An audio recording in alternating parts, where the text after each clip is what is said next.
Assalomu alaykum, dasturlarimiz davom etadi. Bugungi kunda sun'iy intellekt shunchaki texnologik yangilik maqomidan kelib chiqib, kundalik hayotimizning ajralmas va hal qiluvchi bo'g'iniga aylanib ulgurdi.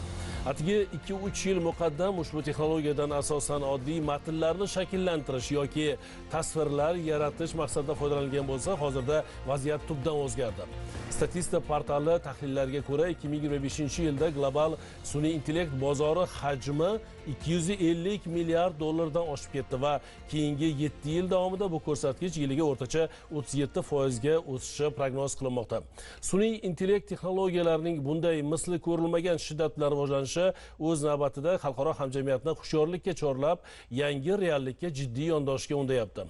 Ayni mavzuda suhbatlashish uchun studiyamizga bir guruh ekspertlarni taklif etganmiz. Hurmatli mehmonlar, studiyamizga xush kelibsiz. Assalomu alaykum.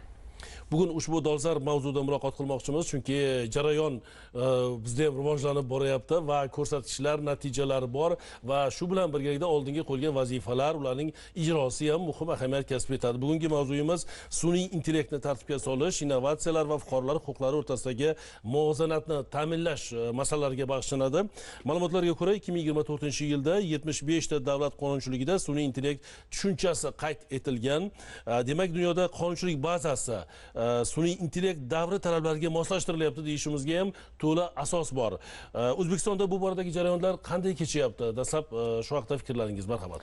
Qahramonga katta rahmat. Juda to'g'ri aytib o'tdingiz. So'nggi bir necha yil ichida sun'iy intellekt texnologiyasi juda ham tezkorlik bilan rivojlanishni boshladi va umuman hayotimizni har jabhasiga kirib borishni boshladi va bizning mamlakatimizda ham sun'iy intellekt texnologiyasini joriy etish, uni takomillashtirish bo'yicha qator yo'nalishlarni hurmatli prezidentimiz belgilab berganlar va alohida ta'kidlab o'tish kerakki, aynan huquqiy asoslarni yaratish taklifi hurmatli prezidentimiz tashabbuslari bilan 2024-yilda yangilangan parlament tarkibi bilan uchrashuvlar doirasida ilgari surilgan edi va deputatlarimiz, Qonunchilik palatasining bir qator deputatlarimiz qonunchilik tashabbusi huquqidan foydalangan holda sun'iy intellekt texnologiyalarida munosabatlarni huquqiy asosini yaratishga oid qonun loyihasini tayyorladik va uni Qonunchilik palatasiga kiritdik. Qonun loyihasi bilan axborotlashtirish to'g'risidagi qonunga va shu bilan birgalikda O'zbekiston Respublikasi ma'muriy javobgarlik to'g'risidagi kodeksga o'zgartirishlar va qo'shimchalar kiritildi. Shu bilan birgalikda alohida ta'kidlab o'tishimiz kerakki, biz qonun loyihasini tayyorlash jarayonida ikkita yo'nalishni ko'rib chiqdik. Asosiy bu dunyo hamjamiyati qonunchilik yo'nalishida ikki yo'nalishni tanlagan.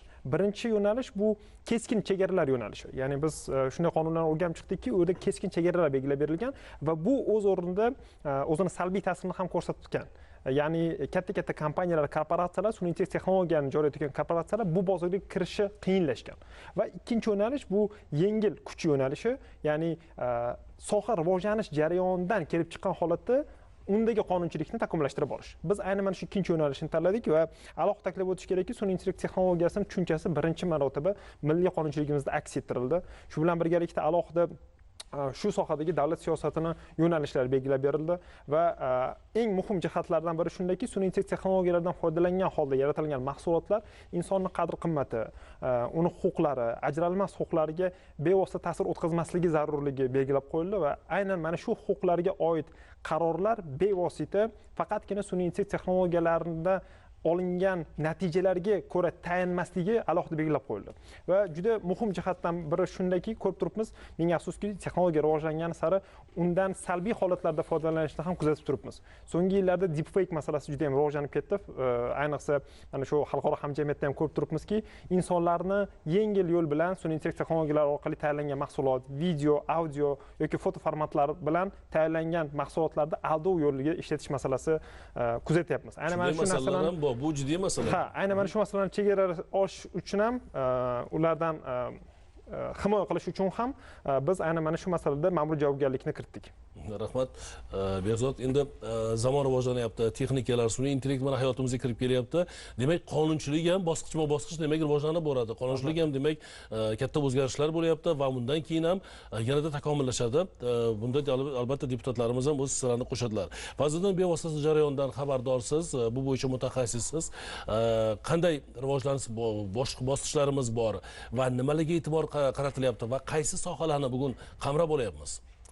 Birinchi navbatda aytib o'tish kerakki, mana o'tgan yil 2025-yil davomida sun'iy intellektga bo'lgan e'tiborni ko'rsatish uchun aytib o'taman, aynan sun'iy intellekt bo'yicha 3 ta normativ huquqiy hujjat loyihasi qabul qilindi. 5 dan ortiq xorijiy davlatlar ishtirokida yirik tadbirlar o'tkazildi hamda davlatimiz rahbari ishtirokida ham 2 ta yig'ilish bo'lib o'tdi. Bular hammasi shuni ko'rsatadiki, sun'iy intellekt kundan kunga eng dolzarb yo'nalishlardan biriga aylanib bormoqda va davlatimiz rahbarining tashabbuslari bilan hozirgi kunda har bitta vazirlik va idoralarda rahbarlarning sun'iy intellektga mas'ul maslahatchisi lavozimi joriy qilindi. Bundan tashqari butun respublika miqyosida barcha tuman shaharlarda, ya'ni 220 dan ortiq tuman, shahar, viloyatlarda hokimlarning sun'iy intellekt bo'yicha maslahatchilar lavozimi ham joriy qilindi va endi sun'iy intellektni faqatgina bir o'sha IT yo'nalishda emas, butun respublika miqyosida, butun barcha iqtisodiyotimizdagi tarmoqlar kesimida rivojlantirishni boshladik. Va hozirgi kunda aynan raqamli texnologiya vazirligi tomonidan qilinayotgan ishlarni aytadigan bo'lsak, birinchi navbatda tushunishimiz kerak, sun'iy intellektni rivojlantirish uchun bizga infratuzilma kerak. Bu nima degani? Bu o'sha katta modellarni qayta ishlashga mo'ljallangan server qurilmalar kerak. O'tgan yili mana 1 million AQSh dollari miqdorida kichik klaster xarid qilingan edi. Bu yil undan ham kattaroq klaster Amerikan Nvidia kompaniyasi bilan hamkorlikda o'zaro kelishuvga erishilgan va bu yil ulardan o'sha eng oxirgi rusumdagi server qurilmalar xarid qilinmoqda va ishga tushiriladi. Undan tashqari yil yakuniga qadar 86 ta loyiha iqtisodiyotimizning barcha yo'nalishlarida, bu qishloq xo'jaligidan tortib sog'liqni saqlash yo'nalishigacha demak loyihalar joriy qilinishi belgilangan. Bundan tashqari demak 22 ta oliy ta'lim muassasalarida aynan sun'iy intellektga mo'ljallangan ilmiy laboratoriyalar ish faoliyatini boshlashadi va shu bilan birgalikda albatta big data haqida ham aytib o'tishimiz kerak, chunki sun'iy intellektning ozuqasi bu big data. Ya'ni sun'iy intellekt ishlashi uchun, sizga yaxshi natija berishi uchun sizda juda ham ko'p turdagi sifatli ma'lumotlar to'plami kerak va aynan shu ma'lumotlar to'plamini to'plashga mo'ljallangan demak platforma ham ishlab chiqilmoqda va bundan tashqari har bitta o'sha insonlarni sun'iy intellekt bo'yicha ma'lumotlar berib borishga mo'ljallangan demak O'zbekistondagi sun'iy intellekt platformasi ai.gov.uz platformasi ham hozirgi kunda test rejimida ishga tushirilgan. Demak, bu yil 86 ta loyihani amalga oshiriladi. Demak, qishloq xo'jaligidan boshlab barcha sohalarda deymiz. Ayrimlarni aytib olasizmi? Qaysi bu loyihalarning ahamiyati, qaysi sohalarni rivojlanishga bu hissa qo'shadi? Misol uchun mana qishloq xo'jaligini oladigan bo'lsak, bu juda ham O'zbekiston uchun muhim sohalardan biri. Kosmik rasmlar yordamida qishloq xo'jaligi yerlarini faoliyat, qishloq xo'jaligi hosildorligini prognozlash. Ya'ni qaysi yerga qaysi turdagi hosilni ekadigan bo'lsak, biz maksimal yaxshi foyda olamiz. Shuni aniqlashda sun'iy intellektdan foydalanish mumkin yoki bo'lmasa mana ko'pchilik yurtdoshlarimiz xabardor my.gov.uz portali bor. Onlayn portal. Shu portalda ham hozirgi kunda o'zbek tilidagi ovozli yordamchi, ya'ni muxlisa test rejimida joriy qilingan. Ya'ni mana yosh katta insonlar foydalanishi mumkin. Ularga 700 ga yaqin hozir xizmatlar bordi. Har bitta xizmat orasidan o'ziga kerakli xizmatni tanlab olishga vaqt ketishi mumkin. O'shaning uchun ya'ni ovozli yordamchi yordamida o'ziga kerakli ma'lumotni bersa, u birdaniga havolani ochib beradi. Ya'ni bu insonlarni my.gov.uz portalidan foydalanishda qo'shimcha qulaylik yaratiladi. Endi bu sun'iy intellekt qulaylik yaratsin, vaqtimizni tejashimizga, xizmatlardan samarali foydalanishimizga va ma'lumotlarni albatta shaffof bo'lishiga o'z hissasini qo'shadigan demak loyihalar 86 ta. Bu haqda biz yana keyinroq to'xtalamiz. Komil aka, mana aytilyaptiki, infratuzilma yaxshilanyapti. Bugun jarayonlar izchil davom ettirilyapti. Butun diqqat e'tiborimiz mana shu sun'iy intellektni keng tatbiq etish, sohalarni rivojlantirishga o'z hissasini qo'shishga harakat qilyapmiz. Mutaxassislar malakasi qanday bugun? Ularni tayyorlash, sun'iy intellekt bilan ishlash, xorijiy tajribalarni o'rganish, xalqaro hamkorlikni yo'lga qo'yish bo'yicha qanday loyihalarimiz bor? Qahramon aka, bu sun'iy intellektni avvalambor aytadigan bo'lsak, sun'iy intellekt texnologiyalarini agarda biza egallamasak, buni boshqalar egallab va bu borada bizdan oldinga o'tib ketib qoladi va ko'plab natijalarga erishishi mumkin. Hurmatli prezidentimiz tomonidan aynan mana shu vazifa bizani oldimizga dolzarb qilib qo'yildi. Sun'iy intellekt texnologiyalarini har bir sohaga kirib borishi va o'sha sohada kadrlarni, mutaxassislarni tayyorlashi, ularning malakasini oshirish bo'yicha juda ham katta ishlarni olib borish bizga vazifa qilib qo'yildi. Hozirgi kunda sun'iy intellekt texnologiyasi mana hozir yuqorida ham aytib o'tildi, sun'iy intellekt texnologiyasi kirib bormagan soha qolmadi.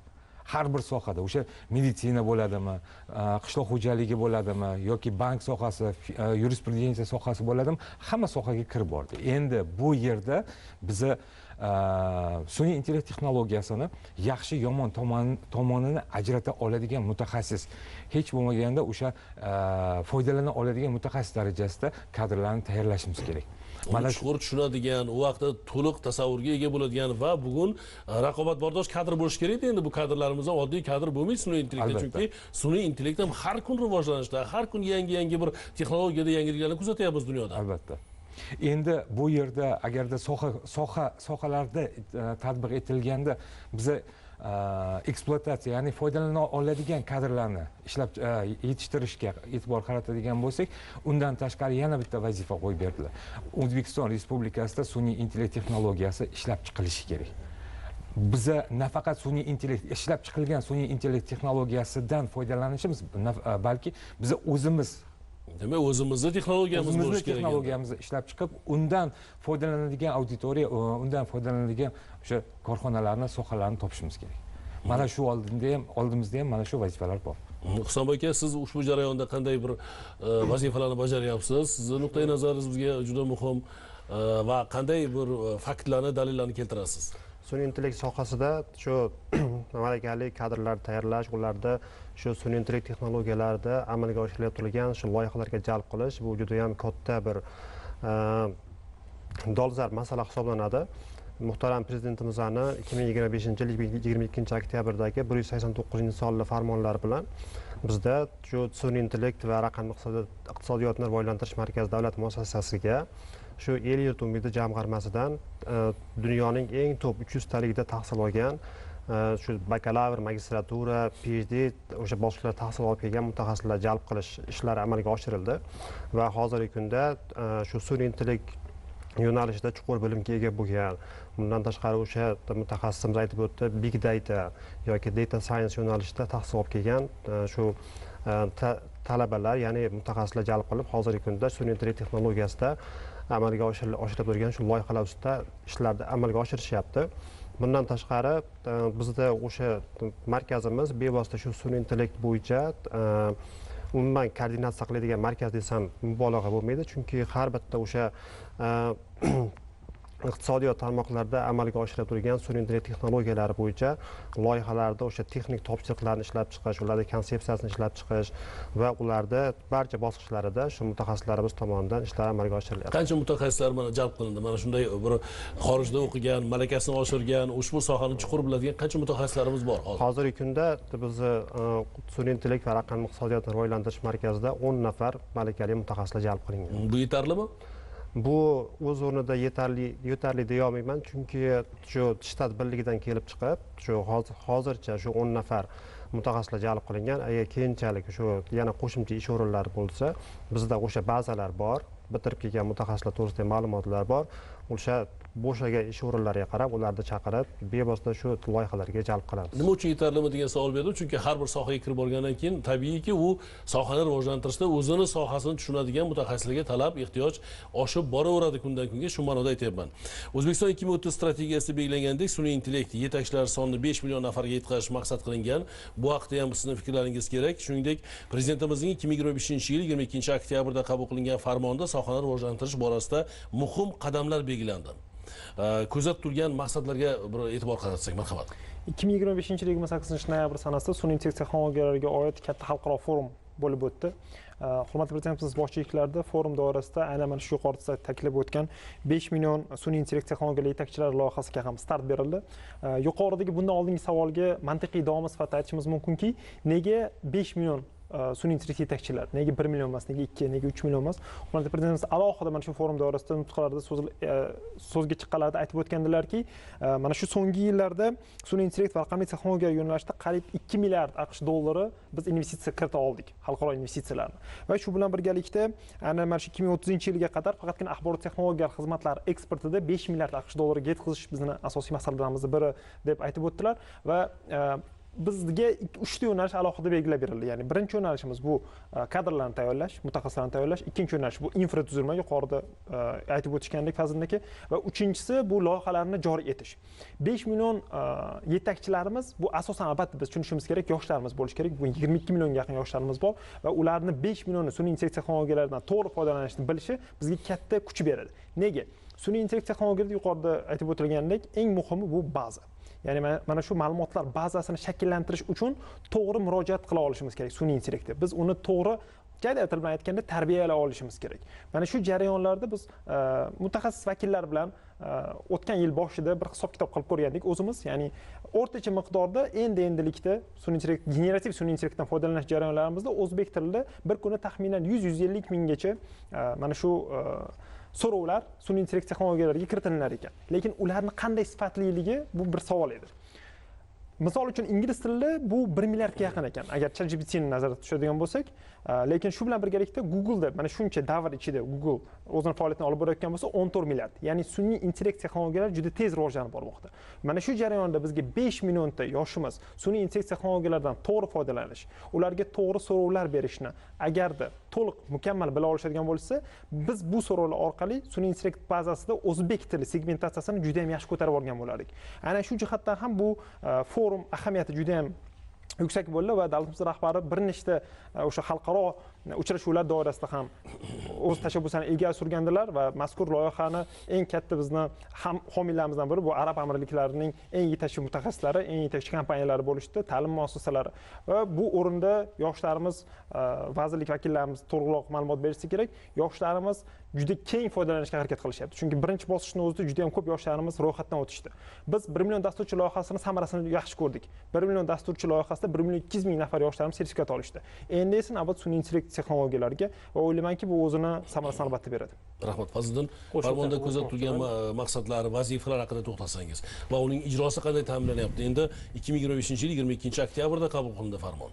Marhamat. Endi albatta hozir bizning vazirligimizning oldida turgan aynan sun'iy intellekt yo'nalishida turgan asosiy vazifalardan biri bu birinchi navbatda IT eksportini oshirish. Ya'ni 2030-yilga kelib IT eksportini 5 milliardga yetkazish vazifasi oldimizda turibdi va ushbu summaning 1,5 milliardi sun'iy intellekt qismiga to'g'ri keladi. Ya'ni 3dan 1 qismi desak ham bo'ladi. Ikkinchi masala kadrlar masalasi. Hozir butun dunyoda, nafaqat O'zbekistonda, balki butun dunyoda sun'iy intellekt bo'yicha yaxshi kadrlar tanqis. Shu tufayli ham 2030-yilga kelib 300 ming nafar demak IT mutaxassislarni, ulardan 100 ming nafarini aynan sun'iy intellekt bo'yicha yaxshi malakali kadrlarni tayyorlash. Va uchinchi masala bu xalqaro reytinglar bor. Mamlakatlar sun'iy intellektga tayyorgarlik indeksini baholab boruvchi. Ulardan biri bizning oldimizdagi eng ya'ni nufuzlilardan biri bu Buyuk Britaniyaning Oxford Insight degan ilmiy tashkiloti bor. Har yili o'sha mamlakatlarning sun'iy intellekt bo'yicha reytingini e'lon qilib boradi. Hozirgi kunda O'zbekiston ushbu reytingda 62-o'rinni egallagan. 188 ta davlat ichidan aynan ushbu reytingda ham 2030-yilga kelib demak top 50 ta rivojlangan mamlakatlar qatoriga kirish. Endi hozir aytyapmiz, mana kadrlar masalasi davomida 86 ta loyihalar haqida aytdik. 1,5 milliard AQSh dollari aynan sun'iy intellekt bo'yicha eksport etyapmiz. Buni kadrlarsiz, yaxshi mutaxassislarsiz bajarishning iloji yo'q.